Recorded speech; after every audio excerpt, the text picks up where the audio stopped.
आप देख सकते हैं नगर विधायक प्रदीप बत्रा के कैंप कार्यालय पर यहाँ पर जो सचिन कश्यप है आदर्श नगर के पार्षद प्रतिनिधि, वो सर्वश्रेष्ठ जो शक्ति केंद्र चुने गए हैं, उन्होंने विधायक मुलाकात उनसे प्रधानमंत्री ने साफ तौर पर करी है देहरादून ऋषिकेश दौरे पर, और आज उनका स्वागत यहाँ विधायक व पार्षदगण उनके यहाँ पर कार्यकर्ता कर रहे हैं।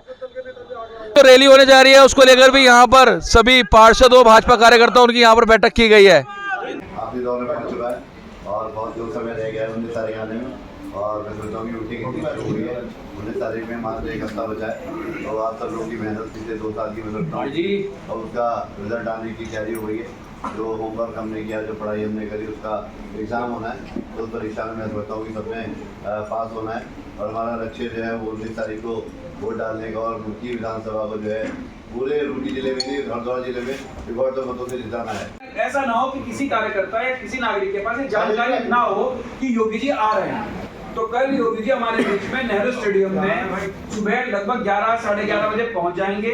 11 बजे सब कार्यकर्ताओं से अनुरोध है कि दल बल के साथ वहां पे पहुंचे, ताकि उन्हें सुन सकें, उनके विचारों को ग्रहण कर सकें, और उन विचारों को ग्रहण करके आगे हम संप्रेषित कर सकें। इस भावना के साथ हमें वहां इस तरह का आह्वान कर ले, उसको अलग से ठीक है ना। प्रदीप बत्रा जिंदाबाद, प्रदीप बत्रा जिंदाबाद।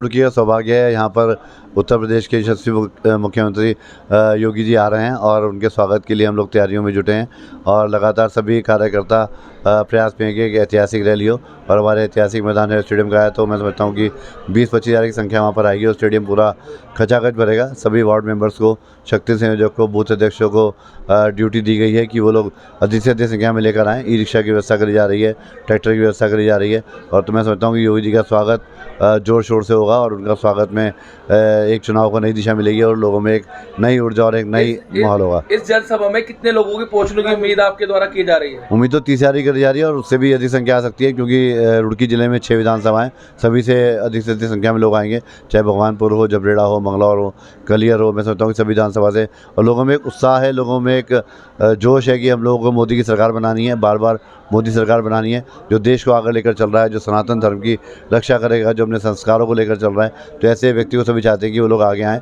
और हम उनके विचार सुनें। देखिए, आप हो, मयंक गुप्ता जी हो, लगातार प्रयास कर रहे हैं कि जो वोट परसेंटेज है वो बढ़ जाए, मार्जिन बढ़ जाए।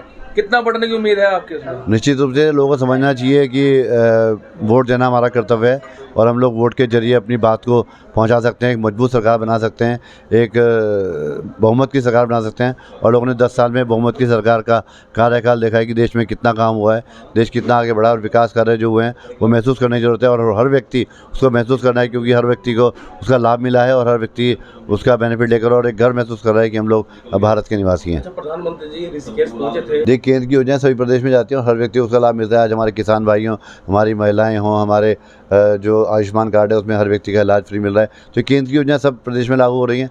केंद्र में प्रदेश बीजेपी की सरकार है, और प्रदेश में बीजेपी सरकार, तो डबल इंजन जब काम करता है तो गाड़ी पहाड़ पे चढ़ती है, तो ट्रेन मैं समझता हूँ कि पहाड़ पे चढ़ रही है, और वेदर रोड बन रही है, और 4 धाम यात्रा सुगम हो रही है। उत्तराखंड आगे की ओर बढ़ रहा है, और जब उत्तराखंड का रजत जयंती वर्ष आएगा तो मैं सोचता हूँ कि उत्तराखंड देश का अग्रणी राज्य होगा। शिक्षा नीति ये बहुत अच्छी है, और जो भी काम देश में हो रहे हैं सभी बहुत अच्छे हो रहे हैं, और लोगों ने उस पर मोहर लगाई है।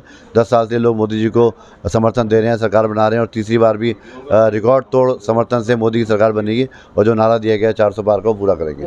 निश्चित रूप से जो भारतीय जनता पार्टी कहती है वो करती है, और विकास किया है और काम भी किया है, और लगातार एक रोड मैप है, एक कैडर पार्टी है भारतीय जनता पार्टी, उसके तहत काम कर रहे हैं, और एक लक्ष्य है काम करने का, और देश को जो 2047 में विकसित भारत बनाने का लक्ष्य है, उस पर हम लोग 24/7 काम कर रहे हैं, ताकि देश विकसित बन सके, और 2047 का जो लक्ष्य है उसको पूरा कर सके। के लिए रिक्शा की व्यवस्था करी गई है, वार्ड मेंबर द्वारा, मंडल अध्यक्ष द्वारा गली गली में रिक्शा भी जाएगी, उनको लाने की व्यवस्था भी है, उनको छोड़ने की व्यवस्था भी है, और भोजन पानी की व्यवस्था भी करी गई है। कोई बात नहीं आ रही। 5 साल पहले योगी जी की रैली नेहरू स्टेडियम में हुई थी, जब लोकसभा चुनाव था 2019 का, और उसके बीच में तो कार्यक्रम आए, पर कार्यक्रम बना नहीं था, वो चुनाव का समय था।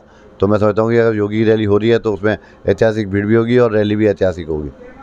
का सिलसिला जैसे आपको पता है लगातार चल ही रहा है। लोकसभा 2024 का चुनाव चल रहा है। हमारा नारा है अब की बार 400 बार।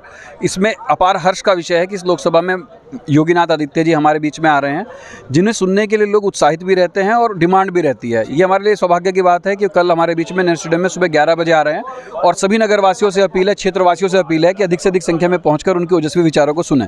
इसी बात को पूरा करने के लिए आज भारतीय जनता पार्टी के रुड़की विधानसभा के महत्वपूर्ण कार्यकर्ताओं की, जिसमें बूथ अध्यक्ष से ऊपर के जितने भी कार्यकर्ता थे, संयोजक हों, पार्षद हों या जो भी महत्वपूर्ण कार्यकर्ता हैं, उन्हें बुलाया गया था ताकि योजना बन सके कि अधिक से अधिक संख्या को ये सूचना पहुंच सके कि वो पहुंचे। क्योंकि योगी आदित्यनाथ की बैठक में हमें लाना नहीं पड़ता है, बस लोगों को पता होना चाहिए कि योगी जी वहाँ पहुँच रहे हैं, लोग वहाँ पहुँचेंगे।